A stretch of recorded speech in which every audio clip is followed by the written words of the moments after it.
Bienvenue sur Philosoph Street, le podcast de la philosophie posturale ou posturosophie. Pour cette dernière partie, avec mon ami Pank, nous traiterons d'une réflexion que l'on a sur les différentes alternatives d'accès à l'information et à la connaissance et des distorsions possibles de la perception que l'on a de ces informations-là en tant qu'être humain et comment philosophiquement on peut appréhender l'information dans sa rationalité.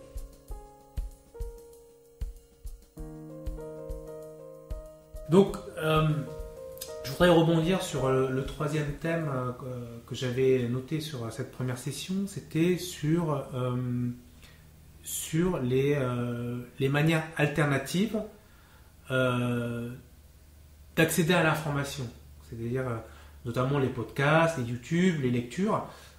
Est-ce qu'on pense à l'heure actuelle qu'on est sur un monde à plusieurs vitesses sur les médias et sur l'information? C'est-à-dire qu'il y a la pensée construite autour des médias prédominants que sont la télévision, les journaux dont on sait qu'ils appartiennent, on va dire, à certaines entités préétablies, avec une communication un peu censurée, etc. Et notre capacité, nous, à aller chercher une information alternative, une information un peu plus critique,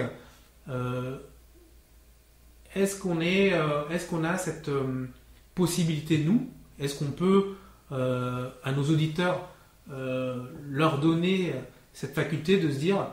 Et puis moi-même je le suis, des fois je suis emprisonné avec des vieux patterns qui ont tendance à m'amener sur, on va dire, des médias un peu plus collectifs.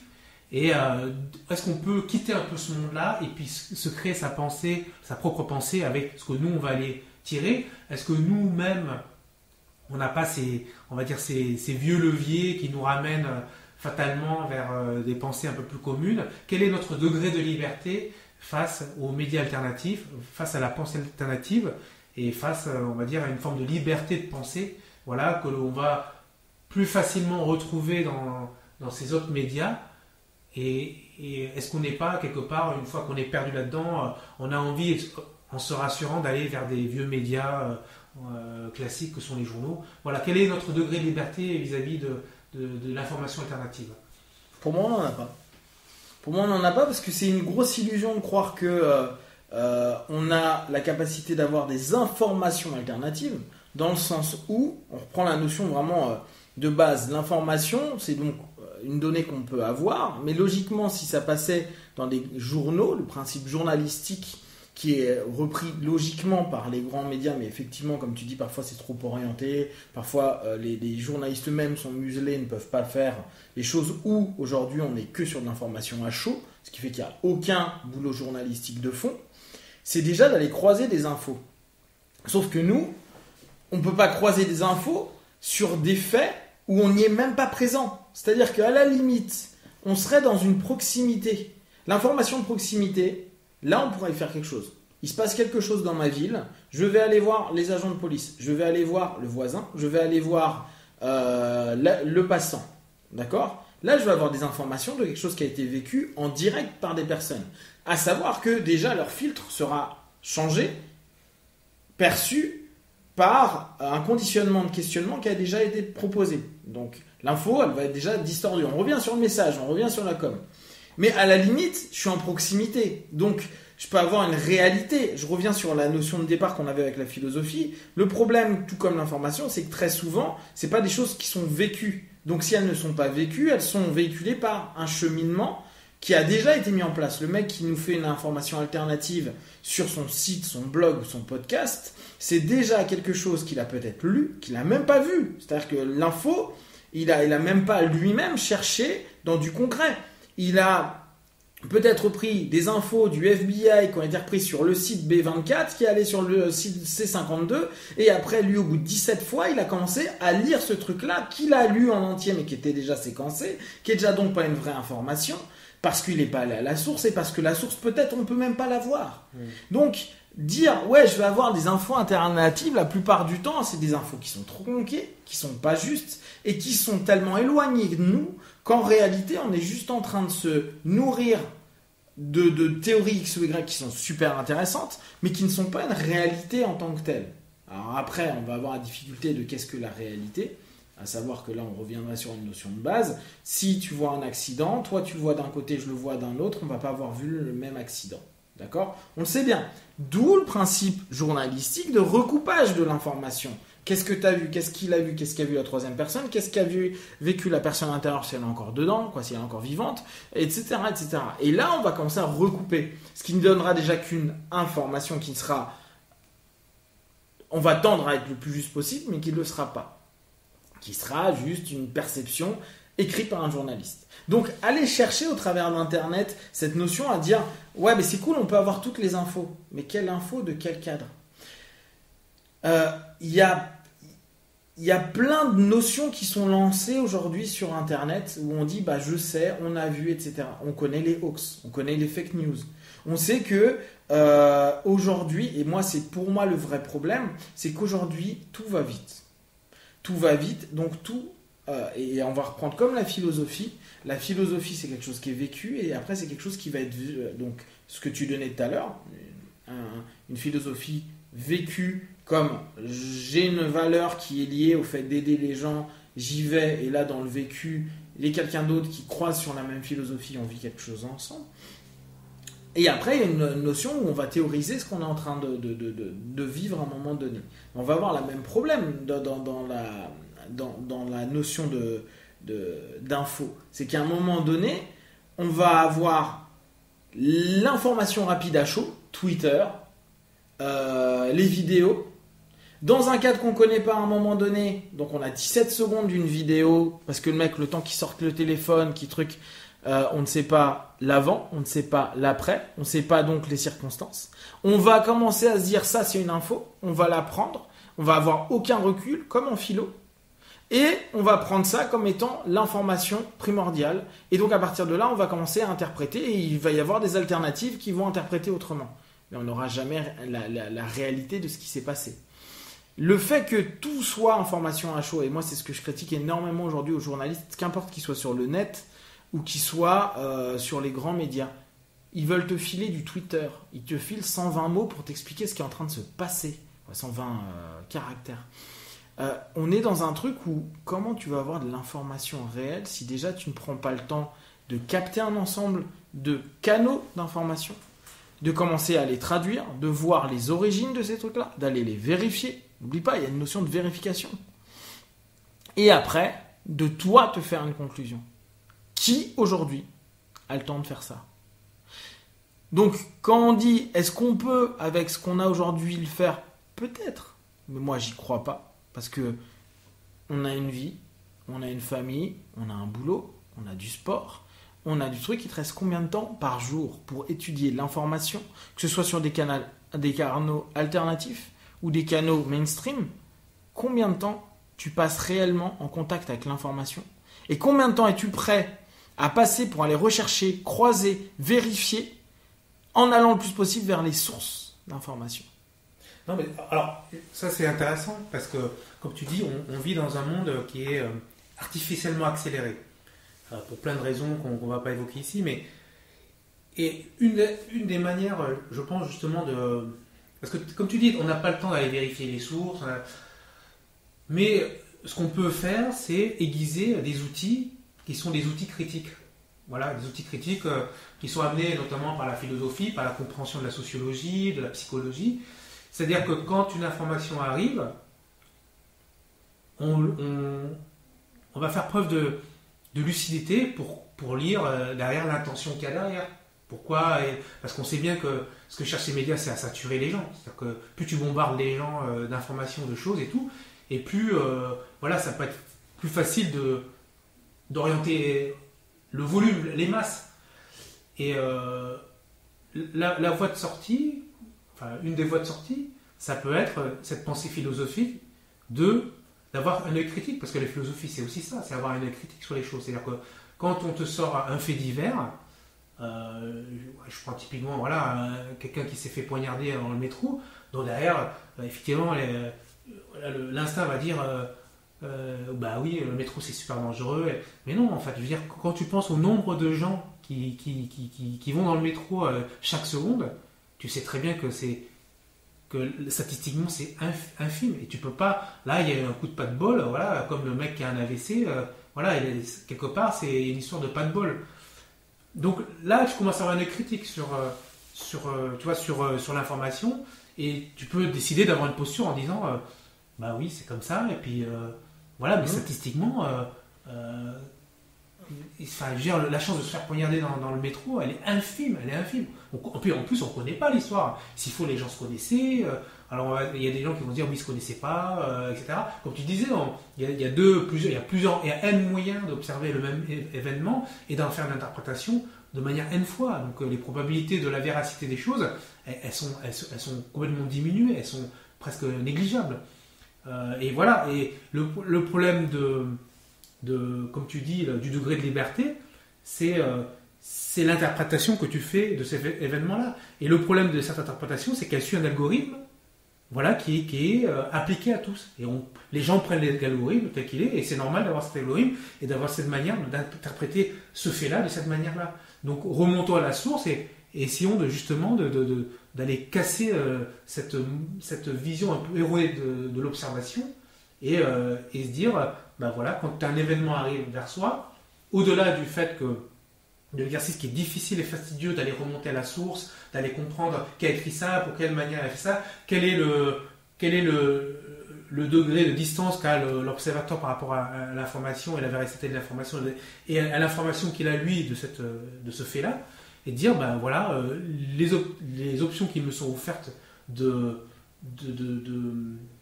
d'absorber cette information-là, elles sont beaucoup plus larges, et puis je peux comprendre que statistiquement, la véracité de cette chose-là, elle n'est pas corrélée avec ce que mon cerveau me dit d'interpréter de ce fait-là, quoi. Moi, ce que j'entends là, c'est moins la notion de prendre une information alternative qu'un mode de pensée de l'information. Dans la question que tu me posais, c'était est-ce qu'en gros on peut aller au travers de ce que l'internet, les podcasts et autres nous proposent vers une notion alternative de l'information? Pour moi, non. Pour moi, non. Je dis pas que c'est pas possible, mais pour moi, aujourd'hui, je n'arrive pas à le voir. Là, dans ce que tu me recadres davantage sur l'idée de dire ouais, mais on peut créer un processus psychologique et un processus intellectuel qui nous permet de. Et là, oui, je suis complètement d'accord. Et je pense même que moi, je sais qu'à un moment, je regardais tout plein de vidéos sur la zététique. Et j'aime bien les zététiciens, des moments où ils sont un peu extrémistes, mais c'est quoi la zététique? Les zététiques, c'est les mecs qui sont limistes scientistes, tu vois. C'est on doit tout pouvoir expliquer par la science, et ils démontent tout plein de choses, mais vraiment de manière. Bon, après, on adhère ou pas. Il y a des moments, j'adhérais pas trop, où je suis allé chercher d'autres infos qui me donnaient d'autres trucs, mais leur idée, c'est en gros de te dire posez-vous des questions, interrogez-vous. C'est un processus intellectuel que je trouvais plutôt intéressant. Sans dire qu'ils ont raison, mais le processus est intéressant. Et de ça, je suis tombé sur d'autres vidéos où on voyait des professeurs qui commençaient à enseigner à leurs élèves à aller chercher l'information sur Internet. À aller chercher... en gros, c'est pas l'info qui va avoir de l'importance, c'est le processus que tu mets derrière cette information dans ton cheminement intellectuel qui va créer la chose. Première chose, mais on le sait, on en parle régulièrement, et je pense que toutes les personnes qui vont écouter le podcast, ils le vivent. C'est notre Facebook, c'est notre Twitter, c'est notre truc, et on voit une info relayée. Moi, j'adore regarder le nombre de shares qu'il y a, de partages qu'il y a d'éléments. On a 2 minutes, 1 minute 30 d'une vidéo, un mec qui crie au scandale.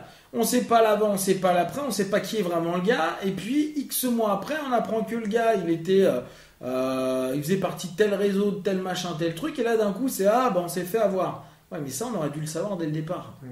C'est voire même, il n'y a pas longtemps, je regardais un reportage, pas un reportage, un truc fait à l'université, une conférence sur ce qui était... tout ce qui est lié aux théories du complot. Et le mec, à un moment, je trouve, il prend un truc génial. Il prend les Simpsons, tu sais, qui ont découvert plein de trucs en avance, etc. Or, je sais pas si tu avais vu, mais on avait vu un épisode des Simpsons où on voyait Trump et Homer derrière. Et les gars disaient, ouais, il y a 5 ans, les Simpsons disaient ça. Bon, je suis pas allé encore vérifier parce que je l'ai vu vraiment hier ou avant-hier. Mais apparemment, cet épisode des Simpsons, il n'a pas 5 ans. Il s'est fait 2 mois après que Trump soit élu.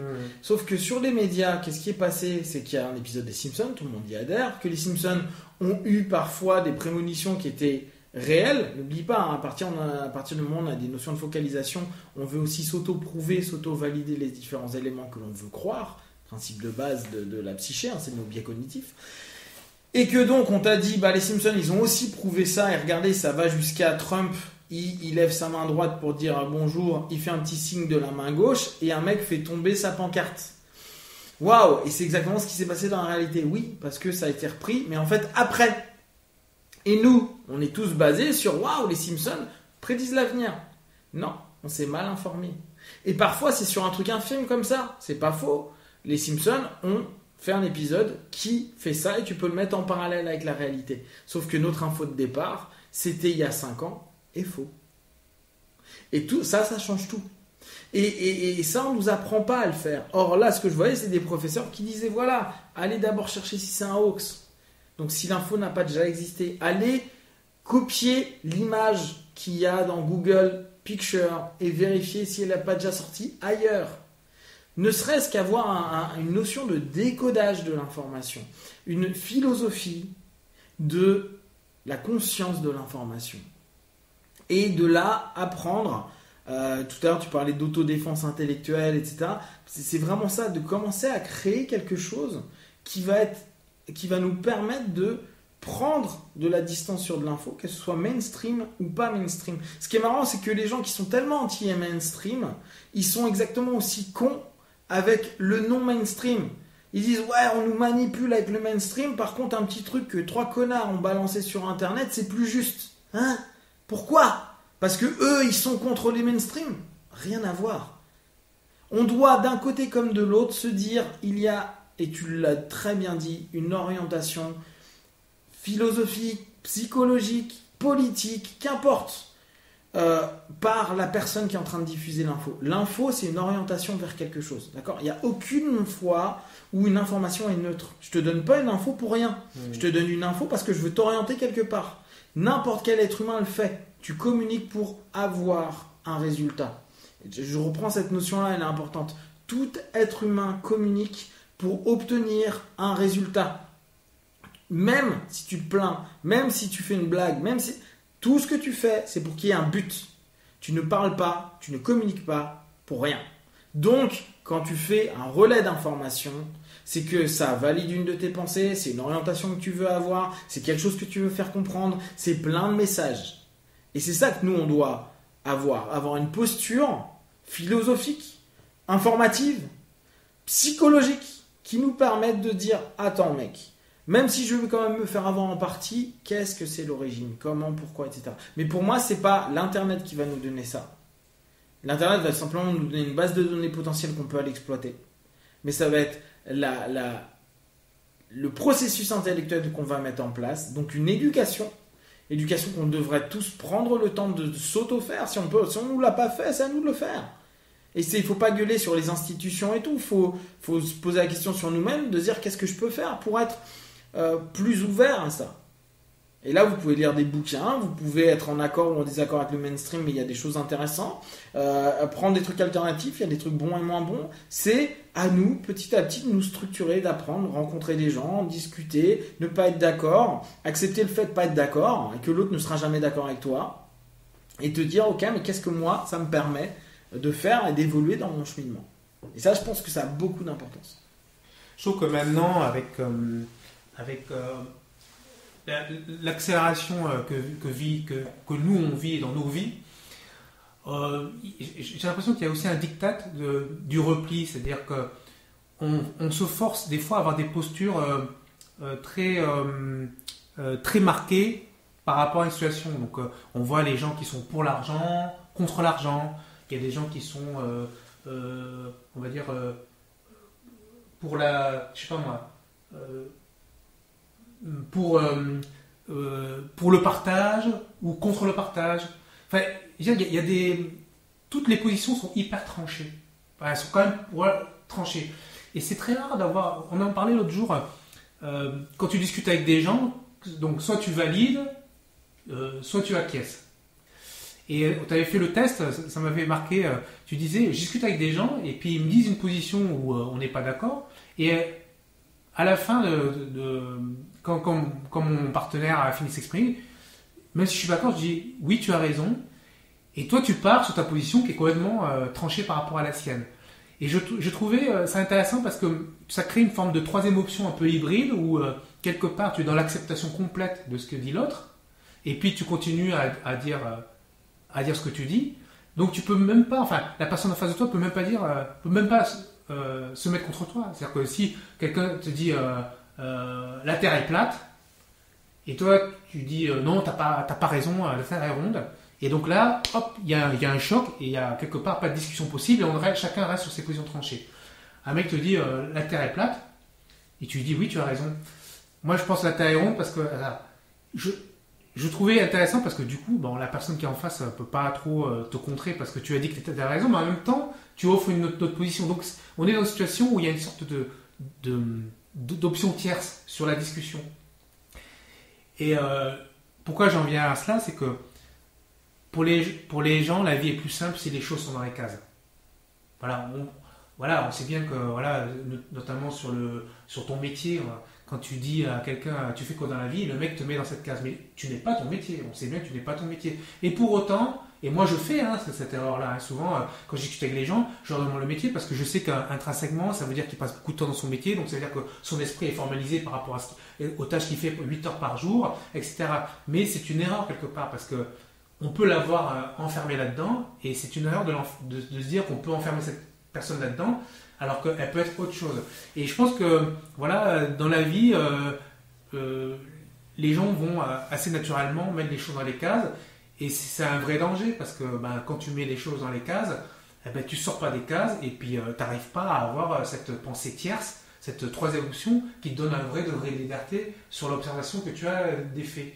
Et je dis ça parce que, par exemple, on parle de philosophie là depuis quelques minutes sur ce podcast, mais il faut savoir une chose, c'est que ni toi ni moi, nous n'avons à la base de formation en philosophie. On n'a pas fait d'études littéraires, on n'a pas fait d'études philosophiques, on n'a pas fait Kant ou Hippocane. Il n'y a rien qui, quelque part, justifie le fait que, 15 ou 20 ans plus tard, on parle de philosophie et que l'on ait envie de parler de philosophie, de partager nos idées sur la philosophie. Est-ce que pour autant on est crédible ou non? Est-ce que pour autant on offre un paradigme qui est différent pour les gens qui n'ont jamais fait de philosophie mais qui ont envie de faire la philosophie mais qui sont un peu castrés sur le fait de faire la philosophie? Ça, c'est la vraie question. C'est est-ce qu'on peut avoir une légitimité à partager ça? Enfin, qu'on l'ait ou qu'on l'ait pas, on se prend la légitimité de le faire. Et même pour aller plus loin, je vais te dire une chose. Je pense qu'il y a 5 ou 10 ans, c'était pour moi impensable d'en arriver à avoir envie de partager ça et de discuter sur ça. Tu vois, il y a 10 ans, mon mode de pensée était complètement différent. J'étais sur un mode de pensée qui était plus lié à ce que j'avais fait dans mon cursus professionnel ou universitaire.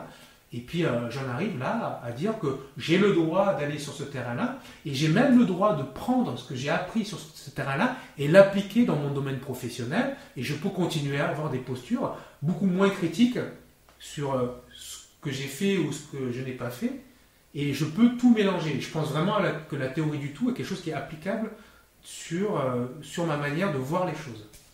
Qui est légitime pour estimer si tu es philosophe ou pas? C'est là où ça devient intéressant. Qui est légitime pour dire si tu es apte ou pas à penser? Qui est légitime pour nous dire je te valide comme?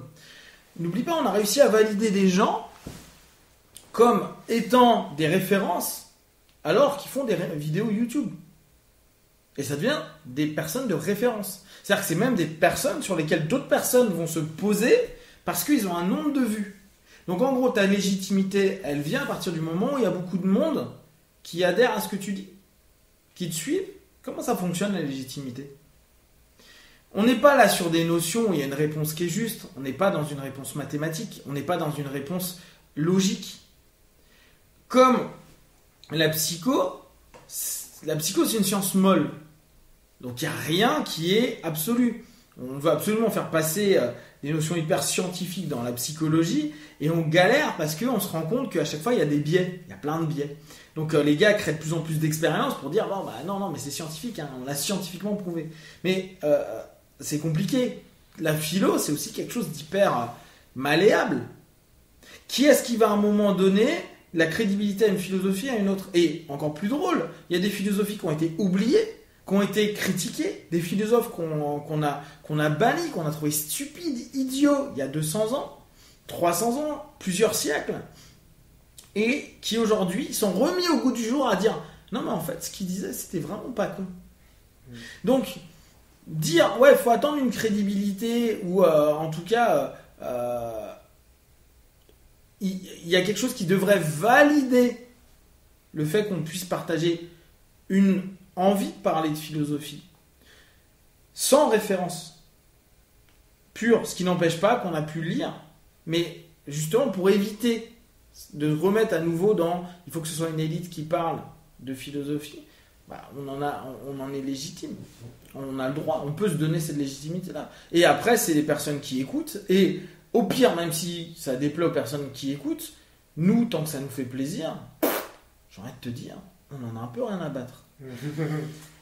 Dans l'idée aussi c'est là encore on serait dans le tout ou rien. Est-ce qu'on est des philosophes? Est-ce qu'on peut être non philosophe?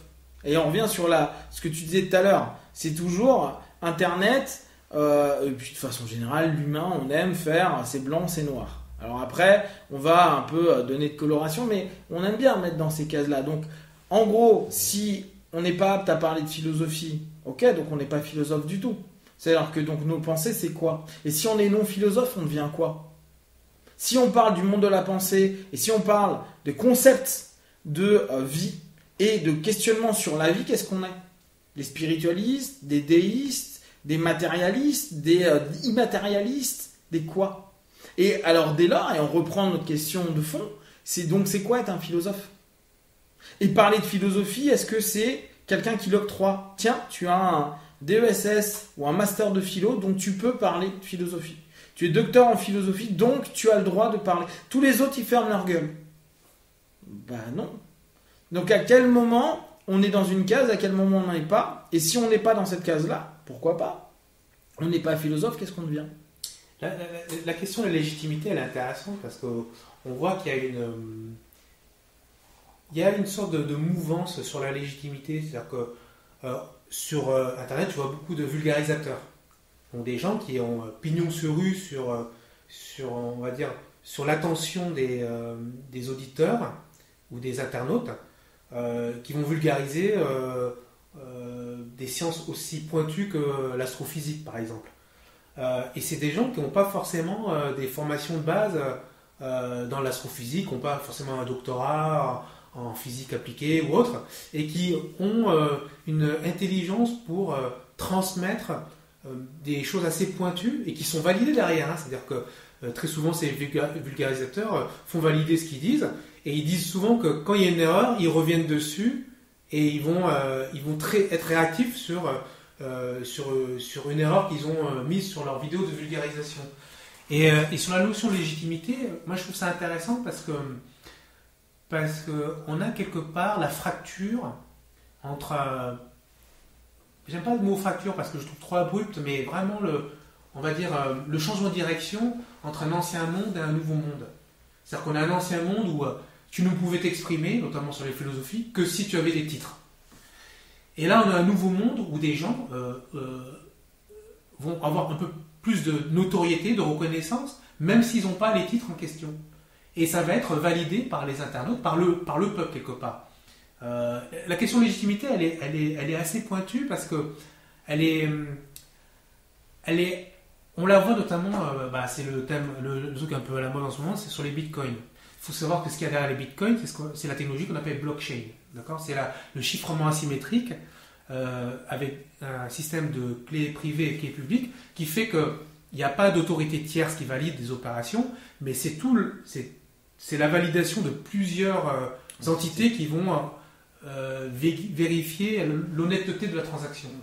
Et je trouve ça intéressant parce que, intrinsèquement parlant, la blockchain a été créée après la crise des subprimes en 2008 par un mec qui s'est dit mais qu'est-ce qui a foutu le bazar? Ce sont les banques, ce sont les fonds privés, ce sont tous ces organismes centraux qui ont laissé des dérives et ils se sont dit non, il faut qu'on puisse créer une sorte d'organisme qui va utiliser un peu la masse pour valider l'honnêteté d'une transaction d'un point A à un point B. Donc, c'est pas, les bitcoins ont été une des applications, mais il faut voir la blockchain dans son intégrité pour comprendre qu'on a décidé de mettre en place quelque chose qui sort de la notion de légitimité.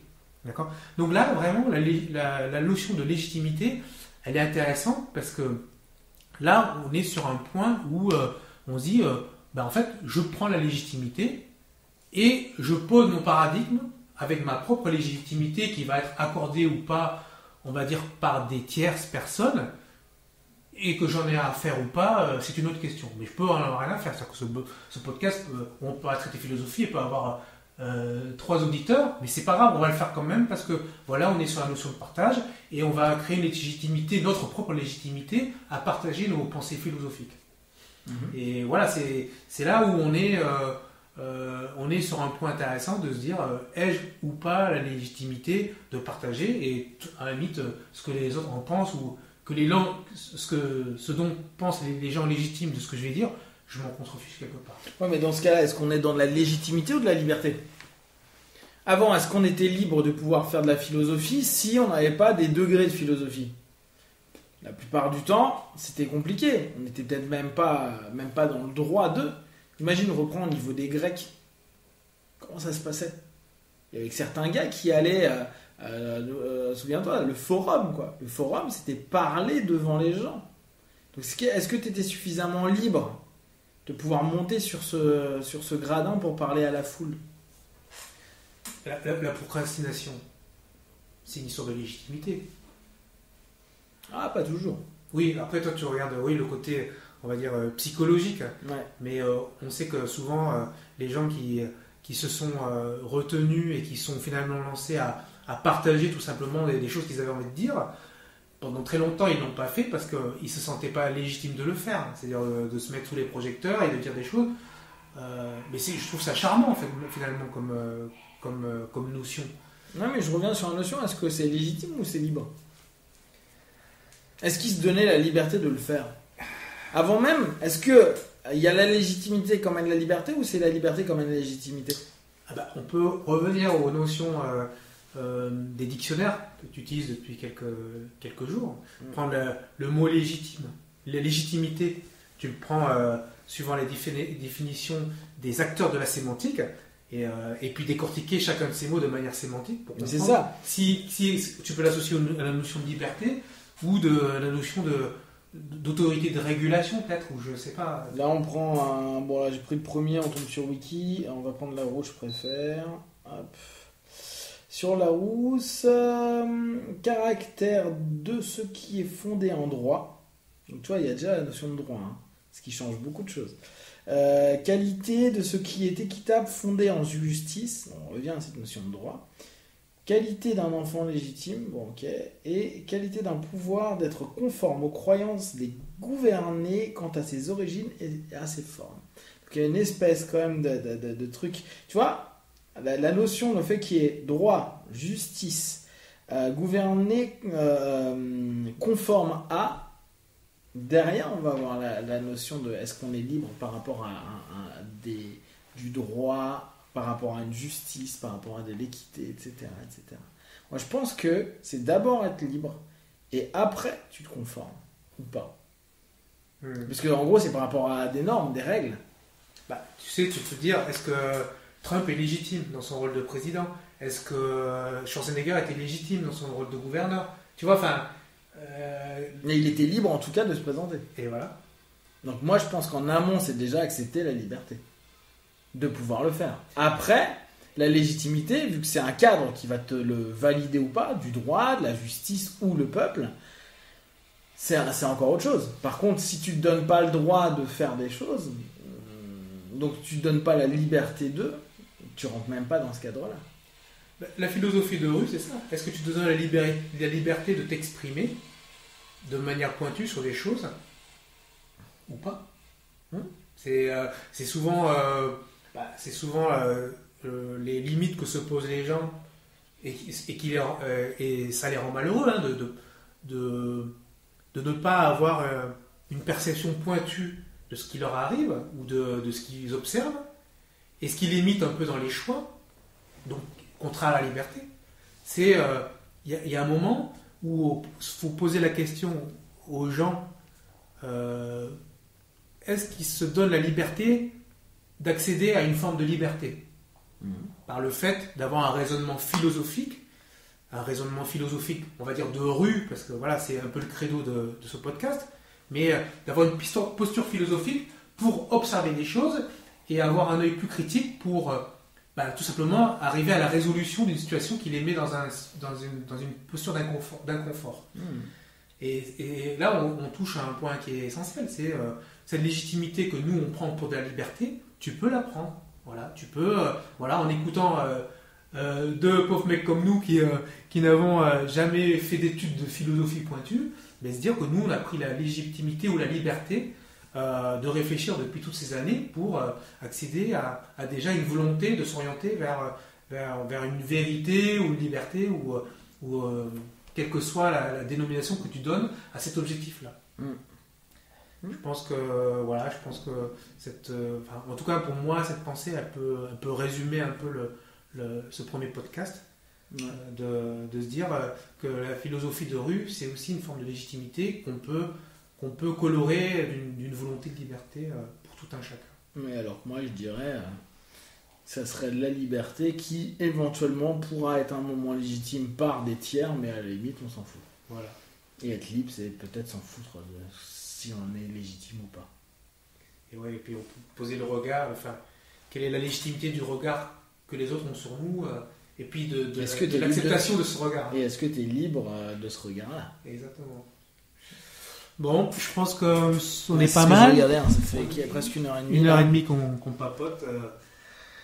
Donc c'était le premier épisode de ce podcast. Voilà, j'espère qu'on pourra en faire régulièrement. Je trouve que c'est un exercice qui est intéressant.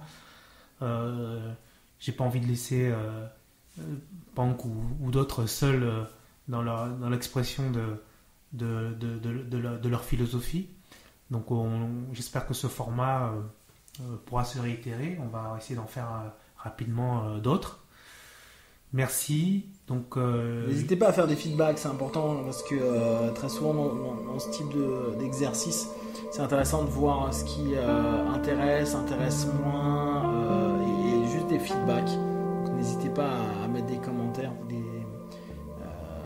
sur une appréciation potentielle de ce que vous avez pu vivre par rapport à ce podcast-là et aux questions que peut-être vous vous posez aussi ou vous partagez au travers de ce qu'on vient de vous mettre à plat. Très bien. Bon, à bientôt. À bientôt, ciao.